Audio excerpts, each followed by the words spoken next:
Hello good people of YouTube, Mountbatten here, bringing you a game that I forgot I had recorded in my Grocer Curve first. Now, this was originally being recorded as some B-roll to a video I was going to make about the German battleship line and brawling and, pretty much everything I love about German battleships, but that video never came to be. I deleted the audio files when I was making space on my hard drive, which I've been doing this week, just clearing up space in preparation for next week's rounds of videos, and well, the rest of this week's videos as well. So again, I came across this game, completely forgot what this game was or what happened in it, and there's me grabbing the thumbnail for what I thought was going to be this video. I'll probably use the same thumbnail for this video. Yep, gotta get them turrets pointing up and elevated and making the Kurfürst look like a right pretty ship. Which, yeah, Kurfürst is a pretty ship. She's huge. Got a ton of empty deck space. It's like, God, they could have added so much more AA to the ship if they wanted to. I mean, just look at all that deck space on the thing. Or heck, even more secondaries. I would take that. Yeah, not a lot of people realize this, but the Kurfürst actually has some pretty dang decent AA for a Tier 10 battleship. It's just that she has so few mounts, she loses a mount here or there, and that's a good chunk of her AA power gone. So, yeah. So anyway, there's an Ibuki who's unfortunately been spotted, and I take a shot at him, and this is pretty far range for the Kurfürst guns, and plus I give him a bit too much lead. He turns, and he slows down, and then I get two no damage pins. Oh my God, is there a worse feeling in the game besides being detonated than getting a no damage pin? Then two no damage pins on top of that. So yeah, with that sad opening to the game, I keep steaming on towards sea, because on this map, this is the Atlantic by the way, you do not want to be out in the open in a Grocer Kurfürst, and you really don't want to be out in the open in a Grocer Kurfürst on the Atlantic, because a lot of people will hide behind islands, as you see above to the northwest of sea. Got 4 ships chilling behind that one island right there, and I mean, I think the Musashi got me there. You see how I checked after I got hit, I'm like, God dang, what did that to me? And I was checking to see if there's a Yamato in the game, but it's not a Yamato, but there's a Musashi, so that was probably the Musashi that bit off a good chunk of my health there. But anyway, you really don't want to be spotted on the open, because you will be focus fired down on hard, especially when you're in the GK, because the ship's so massive. And if you haven't also noticed, there's a cyclone moving in. And here it was my dilemma when I remember playing this game now. My dilemma here was, I was like, do I want to push in? Because, if you saw in the minimap there, their ships are pushing up to the north of sea a little bit. The Kurfürst is a great brawler, and if I can get there fast enough, I can get in there, get in the fight, get brawling, and do some real damage. But if my team doesn't back me up, which, let's face it, most of the times your team won't, I'm going to get sunk pretty fast, so I decide to take the long way around and slow down in a bit up here. Ooh, here's this Musashi. He's slowing down, almost stopping, so I aim at his bow and pull the trigger. Again, this is max range for the Kurfürst. Yes, you can equip the spotter plane to get the range out a bit further, but I mean, the likelihood of you hitting anything at plus 20 kilometer range in the Kurfürst isn't great. I'm a Kurfürst player, and I love Kurfürst, but I mean, honestly, past 17, 18 kilometers, you'll be lucky if you hit anything in the ship. And I did get lucky. I managed to get 2 hits on that Musashi, and they did a good chunk of, a sizable chunk of damage to him, 8,000 health. I mean, it's not large overall to the Musashi, but I mean, hey, damage is damage. But there's a much squishier target, the Jean Bar. She's got 32 millimeters of armor absolutely everywhere. She's a fairly squishy ship when she isn't bow tanking, and she ain't bow tanking, and there's another 8k worth of damage right there. Ooh, that Des Moines, the enemy team just ate a torpedo. Ooh, Prince Eugen, or the Prince Eugene, as 99% of the YouTubers World Warships get to do videos on their games call it. That really just befuddles me how someone, a company is sponsoring you to do a promoted video for this game, and then you pronounce half the ships wrong, more than half the ships. Prince Eugene. God, the amount of times I've heard people say Yamato's name wrong. I mean, I say Yamato's name wrong, but I mean, I didn't know there were that many ways to say the Yami's name. Then I'm serious. Just go pick a couple of those sponsored videos and just listen to the way they butcher the names of these ships. I know I do it too, but I mean, they're way off the mark. Anyway, enemy Benson, he's 9 kilometers away from me, which means he's within my secondary range. And I am, of course, running my usual build on this curve first. I have primitive maintenance, BFT, AFT, adrenaline rush, manual fire for secondaries, as you see there. I think I have concealment expert. I'm pretty sure I do. And then superintendent, and am I forgetting something else? I don't think so. And then for my modules, full secondary build. The modules, you got secondary armaments mod 1, damage con 1, secondary mod 2, damage con 2, concealment, and then secondary mod 3. I do have the legendary module, but I don't have it equipped because I just feel like, even though it's the likelihood of curve first hitting anything past 20 kilometers, you still need that 20 kilometer range in random battles, and especially in ranked, which I use my curve first for a lot in ranked, and I mean not ranked, clan battles. I use my curve first a lot when I get to play battleship, and you need that extra range in ranked. I said that Benton's been chased away for now. My secondary swatted at it. If you notice, the enemy team's actually winning at this point. We only have 1 cap, and they're about to get 2 caps. So at this point, the cyclone's about to roll in, and I am trying to line up a shot on this Jean Bar. There we go. And chunk him fairly well, about 7,000 damage there. Bunch of overpins. And now I am pushing up on the enemy team now that the cyclone's rolling in, because a curve first with an 8 kilometer detection range is pretty dang fun. It's hilarious when, you just roll around a corner and there's a cruiser there and you're just like, hi buddy. And then you just either delete him or just annihilate him with your secondaries. Alright. So the cyclone's slowly rolling in. Now that Jean Bar, he's stopped.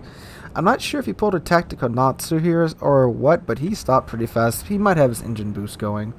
Can't really tell because he's behind the island and I can't see the smoke from his smokestack. But he's in within secondary range. There's also Prince Oregon, who's being pretty brave and charging forward. And I was suspicious of that. That's why I popped my Hydra to make sure there wasn't any destroyers coming around with him. So my sector is focused on the Jean Bar, and I'm debating, should I take a shot at this Oregon or should I finish off the Jean Bar? And I decided to finish off the Jean Bar, get him out of the way.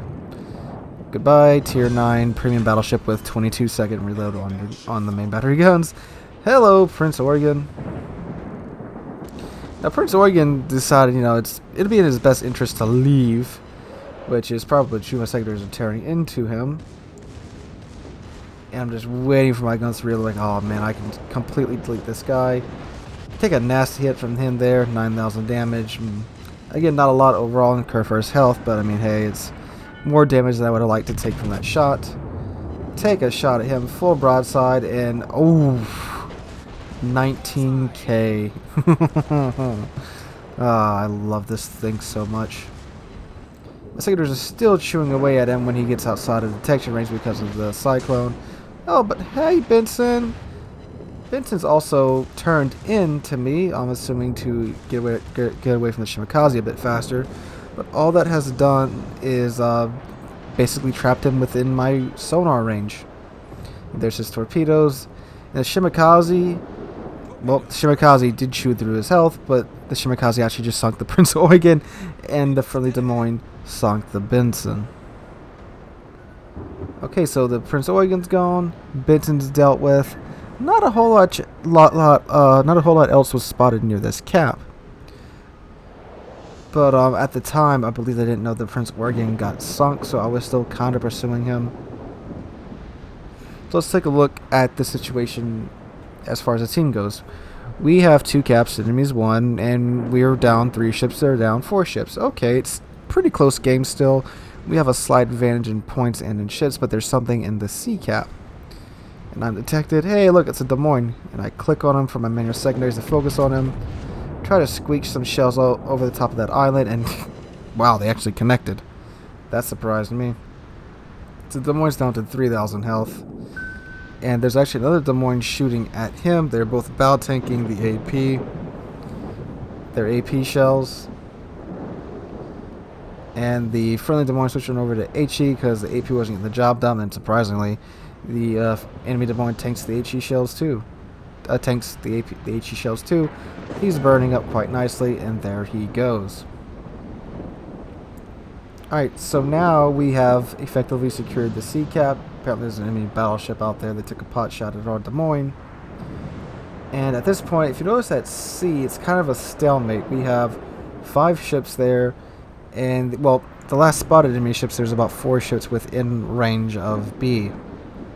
So it looks like there's a nice tussle going on at B, so I am paddling on over there in the curve first. And with me, well, I believe it's a Des Moines and a Worcester that's traveling over there with me. So I got 2 American cruisers going with me to B. The enemy team is now capping B. And, oh, friendly Alabama took out their Shimakaze. So now we have destroyer advantage. Okay, if you look at B now on the minimap, 1 ship's been spotted there, another ship's been spotted coming around the outside from A into B. So, oh, there's another cruiser at B. So now it's 3 ships versus 5. Oh, now it's 4. Nope, now it's 5 on 5 at B. Now, there's that other battleship. So now it's 6 on 5 at B. Yep, that doesn't bode too well for my friendly teammates. Well, most teammates would be friendly. There are some that like to shoot you with torpedoes. Enemy Salem took out the friendly Ibuki. So now that brings us closer in on ship and points. You can notice in the distance the whatever battleship that is out there is still in the process of whittling down the Alabama's health. Look at the Lion took out the enemy Zal.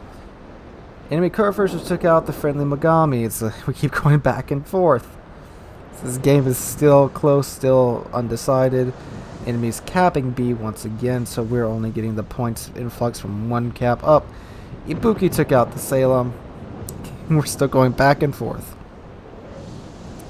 So at this point, I'm just keeping my curve first in as straight as line as possible, because curve first, it's not a very fast ship. Turning takes a hot minute, and it is pretty slow to get up to speed compared to something like the Republic or even the Montana.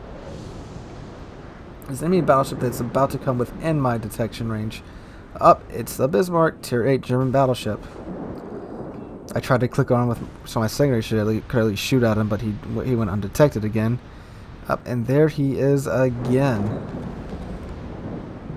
And he's 5 kilometers away from me, so he could totally just ram me here. Get my front turrets off, do a sizable chunk of damage to him. He doesn't shoot at me, so to me that just telegraphs that he wants to ram me, so he's not wasting any shots on me. However, he's on fire in 3 places now. One of them was set by my secondaries. I'm assuming the other one was either set by the Des Moines or the Worcester. And the friendly Shimakaze decided it's a good idea to launch torpedoes when I'm obviously going in on the enemy Bismarck, which is unfortunate to say the least. Those shells bounce 1 bit, 2 were overpins. And he goes down via the Des Moines HE rain. Alright, so now things are pretty much well in my team's favor. 2 enemy ships left. And there's one. It's an Ibuki. He's broadside onto me too. It's a lovely, lovely shot. And oh, hi! Enemy curve first, 7 kilometers away from me. This'll be interesting. So I'm trying to debate which one to shoot, the curve first or the Ibuki. Curve first Ibuki, curve first Ibuki. I settle on the Ibuki. Trying to see if he's going to turn. I'm like, I can probably pin his bow armor. And oh boy, do I! 4 pins. Only one of those were a citadel. Rest was pin damage. Now the enemy curve first. He's well within my secondary range. I'm well within his secondary range. It's time for a German off. And he just took out a Lion. So that's 2 ships that he sunk so far. So this guy knows what he's doing. So he's got his bow point to where he's staying pretty angled. I'm aiming at his upper arm. That's the only way you're going to be able to pierce Curve first at this angle. He's going through their upper armor. And ooh, another nice chunk of damage to him. My secondaries are just wailing on him from this range. He's firing at what I can assume is either the Wusta or the Demorne behind me. However, he's just under so much concentrated fire that he goes down via the Alabama. That was a fun round to play in the curve first. I know it was a little slow there in the middle, but toward the end it was nice and, well, exciting. Especially that deletion of that Ibuki via his bow. I was top of the team. Enemy curve first was on top of his team. He had 3 kills total. So needless to say, that guy was doing something right that round. So kudos to that red curve first captain. So yeah, guys, that was just a fun game that I found sitting in my archives. I figured it'd be better served on the channel rather than being deleted. So tomorrow, which will be Thursday? Yeah, tomorrow, which is Thursday, I will have the announcement for the winner of the replay competition. I know I've been slow in getting that up, but just with life and job and all that, it's just been going back and back. I gotta count the comments and such and see who's the viewers who the viewers' choice is and who the well, I already know who the winner is, but I'm going to announce them both in one video tomorrow. So stay tuned for that. If you like the video, drop a like, leave a comment, subscribe. On our way to 1,500 subs, just past 1,320 very recently. Again, thank you guys so much for that. And again, thank you guys for watching. Hope to catch all of you guys in the next one.